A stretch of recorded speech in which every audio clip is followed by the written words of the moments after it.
YellowJackets, we meet again. It's been a while, hasn't it? It's been a while since season 2 came out, which, as I have said in the past, probably had the single worst season finale of any TV show I've ever seen, including Game of Thrones. I think the season finale of season 2 of YellowJackets was probably worse than Game of Thrones, at least the present timeline. Season 2 was such a disaster, I didn't even know what they were going to do for Season 3. They kind of resolved all of the major plots in the present timeline in really bad, unsatisfying ways. It looked like they had just catered 100% to their fan base and made every terrible decision possible. And I was just kind of like, how are they going to redeem themselves? Is this just going to be as bad? Is it just going to be mediocre? Like, what are we going to do for Season 3? And I'm like, the only way out of Season 3 is if they just pretend season 2 didn't happen in the present timeline and just kind of come up with completely new plots and just try to do a soft reboot. And I didn't think that was what was going to happen, but it was what happened. And I'll tell you now, there's going to be a lot of spoilers for season 1, 2, and 3. But basically, season 2 ended with the cabin they were staying in being burnt down. And that was kind of, to me, a metaphor for how the show was going. And in the beginning of season 3, when you're trying to figure out how they survived the cabin being burnt down, it said they just fed the fire that was the cabin for like 2 weeks until winter ended. And like, that's a perfect metaphor for this show. It was smoldering ashes, and they just took gasoline and just poured it over it to try to reignite something resembling a decent show. And did they succeed? Mostly. They did, I think, the best that they could. I mean, maybe the closest thing I can think of to this is like Revenge of the Sith, where they had to fix a lot of issues from the previous 2 movies, and most of the issues with Revenge of the Sith came from problems that the previous films had made, and they just did their best. Anyway, so just a brief recap. What is YellowJackets? So YellowJackets is a psychological thriller and survival drama that follows a New Jersey high school girls soccer team whose plane crashes in the wilderness of northern Canada. We don't know exactly why they were flying over northern Canada. I'm not sure if we know exactly where it is. I think it's in the Rocky Mountains, but I don't know if it's been confirmed yet. They were going to a soccer tournament, and they went down there. Now, the show is interesting because it does 2 plot lines at the same time. There is a past timeline, which follows them from the crash of the airplane to presumably to their rescue, although that hasn't happened yet, in a present timeline that takes place in basically real time with the present day. And there's a 25-year gap between them. So if I say past timeline, that's where they're trying to survive in the wilderness. I say present timeline, that's the surviving characters as adults. So I would say overall, the past timeline is consistently pretty good. Even in season 2, the past timeline was not bad. It still was okay. It was serviceable. It wasn't as good as season 1, but it wasn't like a huge disappointment. So the past covers their gradual mental breakdown, facing issues like starvation, power struggles, cannibalism, all kinds of stuff like that. And in season 1, it's very ambiguous, but as time goes on, it becomes more and more obvious that there's a force of nature called the wilderness. Now, whether it's a demon or the spirit of the woods or a dark god or something like that, we aren't really told, but there is a dark presence in the forest that demands sacrifices, and if you provide it with sacrifices, it will return things. It will give gifts to you. And it demands worship and praise.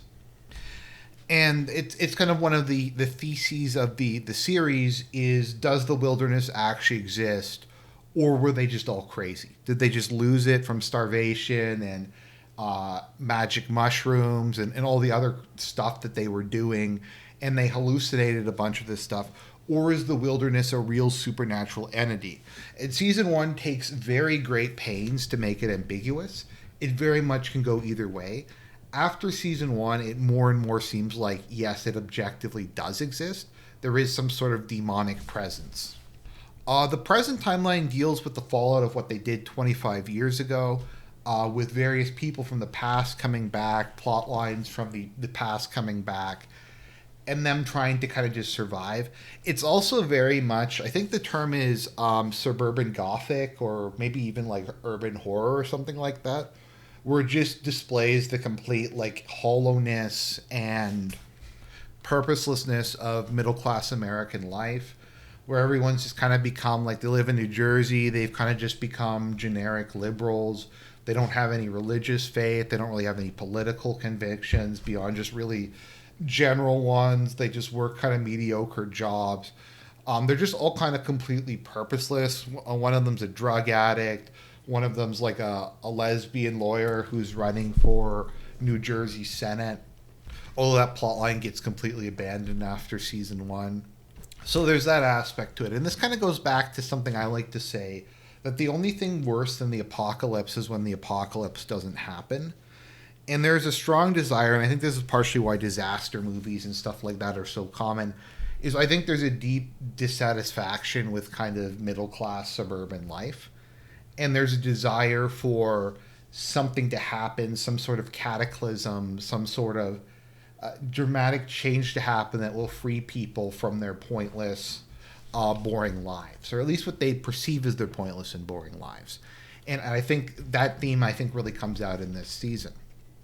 So, let's rate what the seasons were like. So, season one is some of the best television I've ever seen.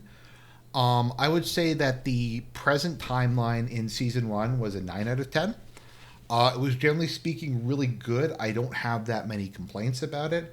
The actors did a really good job, especially Christina Ricci as Misty Quigley was a particular standout, but Shauna was good, Taisha was good.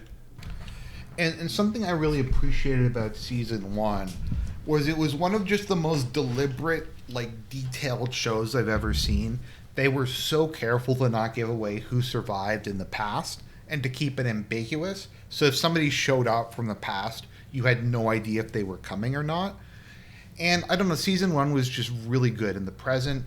The past was even better. It's hard to even describe. It's just the gradual breakdown, the interactions between the characters, the attempts at survival. It's just everybody gelled with each other really well. The horror elements were very well done in that it wasn't very clear if they were facing the supernatural or not. I do really recommend season one. Season one was really good. Then we get to season two. The season two past plotline was okay. I'm not going to go into too much detail about it, but it was just basically kind of a continuation of season one. It wasn't quite as good, but it was serviceable. Nothing about it was really that much of a letdown. It just, I don't think, was quite as good as season one, but it wasn't like a disappointment. Like, I didn't watch it and go, oh, this show let me down. I just watched it and like, it's not as good as season one, but it's still perfectly serviceable. Keep in mind, for me, a 5 is like an average, like an okay show. So 7's like good.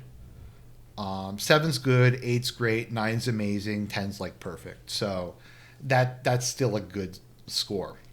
The present timeline was a complete and total disaster on every level. All the plot lines from season one just fell apart or were resolved in really bad ways. There was really nowhere to go in the present timeline at the end of season two because they just screwed everything up, more or less beyond any kind of repair or redemption.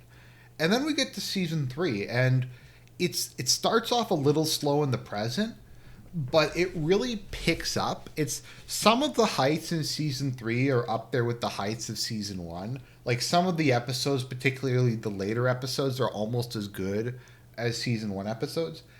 It's a bit slow and it feels kind of disconnected. In a way, it almost feels like it's a direct sequel to season one in a lot of ways, and they just pretended that season two never happened. Like, any of the character development or plot lines or anything like that happened in season two, it just feels like that was completely removed, which is good because it was awful. So season three, maybe I should have given the past a bit of a higher score.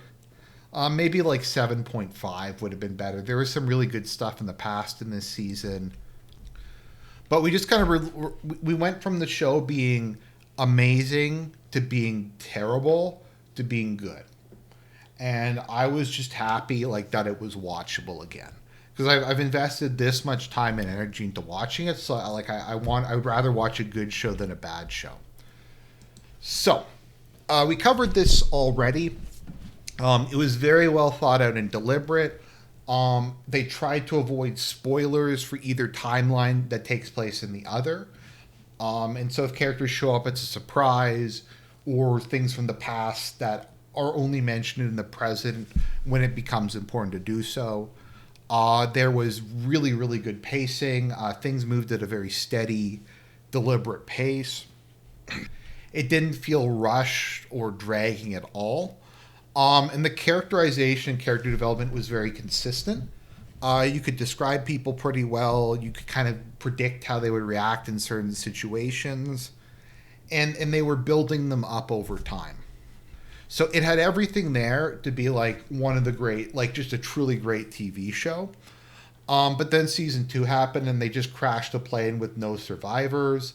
They abandoned everything that was set up in season 1. Everyone's character got thrown out. They put them in basically an impossible situation, and a Deus Ex Machina came up and just resolved everything. The only reason it's not getting a 1 is because Elijah Wood comes in as Walter, who's Misty's love interest. And like Misty, he also gives off sociopathic serial killer vibes. And just Elijah Wood just does a really good job. And him and Misty was like the only good part of the present in season 2. So I guess the question is, what happened? The story that I've heard is their fan base, which is mostly like SJWs and woke people, concern trolled them into changing season 2. They said that season 1, while good, was very problematic and misogynistic and stuff like that. And they couldn't portray female characters as the bad guys, so they had to like bring in male characters to be the bad guys. And basically they just told the show creators to just make everything woke and to focus on just really mundane stuff like people taking care of goats or goldfish or things like that, or just all of the like drama and tension and horror elements were largely removed in favor of it just being really bland, boring, and uninteresting. In particular, like the show was building up to Lottie, who is a schizophrenic girl who kind of becomes the avatar or the prophet of the wilderness in the past timeline. It was building up very strongly that she was the show's big bad, that she had kind of become a vessel for the wilderness, and in the present that she had started a cult, and that Taisha was part of the cult. And there was a long-term plan to like get her into power to spread the cult, and there was like this Illuminati type secret society thing that was forming. That all got removed. The cult was reduced from being this like shadow organization that was trying to take over the government to just being like these hippies who lived on a commune, and I don't know, they just made like grass beverages or something. It was really, really disappointing. And it was just them taking care of goats and goldfish and stuff like that. This season really made Natalie basically the show's main character. I mean, Shauna probably is the show's main character, but they really tried to push Natalie as the main one. And then they just had her die at the end of the season because the actress didn't want to do more than 2 seasons, and they knew that from the beginning. So why they decided to make the person who wasn't going to be there for the project a main character, or the main character, doesn't make a lot of sense to me. I wish they had have just recast her or done something. But yeah, all the ongoing plot lines were just resolved. I think it's very clear that there was a completely different story planned, and they were forced by their fans to make changes to it. So heading into season 3, they really didn't have anything to work with. And as I said, season 3 is kind of a soft reboot. Season 2 is such a dumpster fire, it was basically impossible to create something that had thematic continuity with both season 1 or 2. You could almost argue maybe it's a bit like Dark Souls, where no, it's not nearly that much, but where like the third game has a lot more to do with the first game than the second game does. Anyways, Like I said, season 2 ends with the cabin burning down in the past timeline. And at the beginning of season 3, they explained they kept the fire burning for weeks until winter ended. This is a very adept metaphor. So they tried to make up for season 2 and largely succeeded. So it seems like they basically just pretended season 2 didn't happen. They retconned everything. Whatever character development happened in season 2, that was just all gone. Of course, the issue is they can't really go back to season 1 and continue the plots from it because that stuff had already happened. So season 3 was going to have to be a lot of like original content and new plots and stuff like that. But it was a lot more thematically, tonally similar to season 1. So while it does feel like a lot of these characters have just kind of something weird's happened to them and their motivations and personalities and the whole kind of structure of the relationships has changed, it's changed from like being great to being good. So there's a disconnect and there's a bit of whiplash, but the present scenes are still very well done, and I had a lot of fun watching them. I know it seems like I'm damning with faint praise. It's without having to go into like all the twists and turns and stuff like that, but it really feels like they are pouring gasoline on it, and they're like, okay, let's just give fans everything they wanted from season 1. Let's just add in more horror elements. Let's add in more drama. Let's add in more secrets and plot twists and people running ops against each other and all that kind of stuff. And it largely, I think, succeeded. They just were like, okay, we're just going to go all in. We're going to do, we've lost, okay, we won the first game with like the perfect game of StarCraft. We lost the second game by trying to do some overly complicated rush strategy. For season 3, we're just going to do a timing attack all in. And hopefully that works. So let's just take a look at what were the good and bad decisions of season 2. Season 3, like what they had to work with versus what they couldn't really resolve. So Lottie is back as a villain.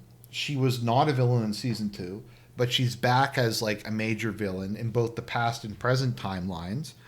She's not the big bad anymore, but they put her back to being this kind of cunning, insane prophetess of the wilderness who has like these big plans for the world and stuff like that. And they made her a lot more sinister, so I thought that was good. It was not really built up, but they've made Shauna the main villain and kind of the big bad of the series. Now, it doesn't make a ton of sense. It was somewhat signaled in early seasons. It's not as if it comes out of nowhere. It just seems like they kind of came up with it this season that she was going to be the main villain. And that was kind of the best option available. Because of the remaining characters, she made the most sense to be the main villain. I guess Misty is probably a serial killer, but she's just not, like, doesn't have the vicious, self-destructive nature that Shauna has.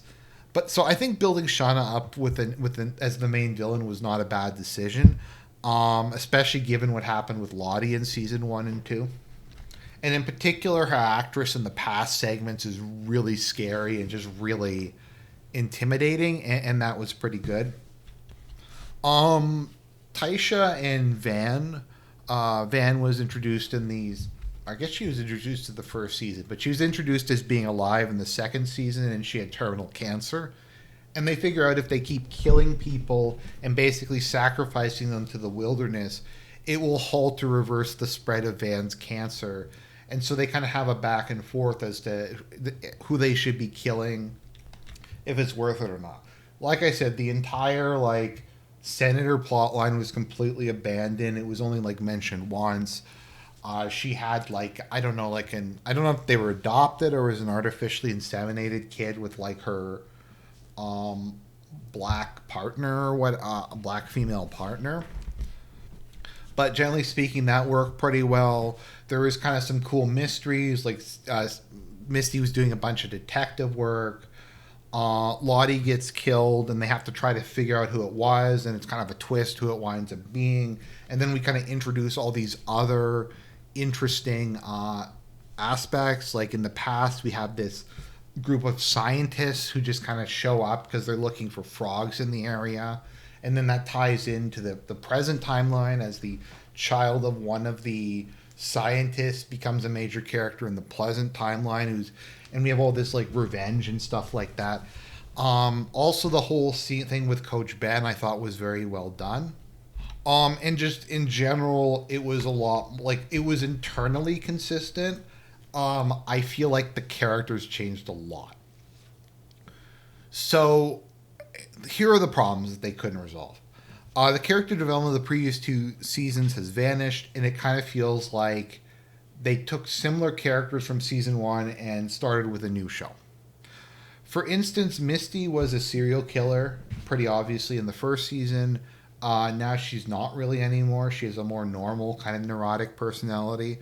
Taisha was a narcissistic social climber. That's gone. Natalie was chosen by the wilderness to be the ruler for life of their group in the past, and then that just was immediately forgotten and thrown out at the beginning of season 3, with Shauna becoming the new leader. So yeah, like I said, most of the plots in season 3 started in season 3. They weren't continuations of stuff from season 1. So yeah, they just hand waved a lot of stuff away. And like a lot of the things just were not really choreographed, I think, very well. Like Shauna's daughter is listed as being like the ultimate, like the best most compatible with as being the avatar of the wilderness. And I don't know if that was really telegraphed or implied earlier on. It was just kind of like came out of nowhere, I felt. And it was extremely obvious that Lottie was supposed to be the Antler Queen, if only because her actress is much taller than the other ones. And in the past, where they show the Antler Queen in the like intro to the series, she's very clearly taller than the other characters, and it was built up very strongly in season 1. But now Shauna's the Antler Queen, so is Shauna being the Antler Queen bad? No, but it's not really built up. So, what on the whole, I'd say it was a sorta kinda redemption arc. Season 3, I enjoyed. I will watch season 4. I was on the fence as to whether I was going to watch season 4 going into season 3. It tried very hard to be entertaining. It delivered a lot of good scenes. The writing quality was much better. And the different plots that were introduced in season 3, I think, are moving along with good pacing. And I'm interested to see where they go next. It's something that I would describe as being less than the sum of its parts. And I always find that term kind of interesting because there's not that many examples of it. To me, like, the best example of something being less than the sum of its parts is the Bond movie The Living Daylights, as it has just so many things going for it. It has great action scenes. It has some really good quips. Timothy Dalton, I think, does a really good job. Like, and you just go through and there's so many like awesome scenes in it. But when you think of the film as a whole, it's just kind of like, it's not great. Even though a lot of parts from it are good. Like it had all the like the DNA necessary, but it just came together as this kind of weird inbred mess. Like, well, the acting, the subplots, the cinematography, the overall writing are much improved. They can't fix the core problems of season 2, which destroyed a show with a very tightly focused, controlled, and deliberate plot line. So, to be honest, I would recommend season 1. I always have, and I still will. For season 2, you might just want to watch the past scenes and read a summary of what happened in the adult plot line. Is honestly what I would probably recommend. Unless you want to torture yourself. Like, the adult scenes in season 2 aren't even, like, funny bad. They're just really bad. They're just boring. They're uninteresting. They just suck. So, we had a semi-redemption arc. If you want to consider it a redemption arc or not, I don't know. But that is what I think. Generally speaking, if you like YellowJackets season 1, I'd give YellowJackets season 3 a try, as it is, I think, good television. It's not great, but it's pretty good. It's entertaining, and there's a lot to like there. And I think you will find yourself enjoying a lot of the scenes in it, even if they're sometimes in isolation. Anyways, guys, I hope you found that interesting. More exciting content to come, and God bless.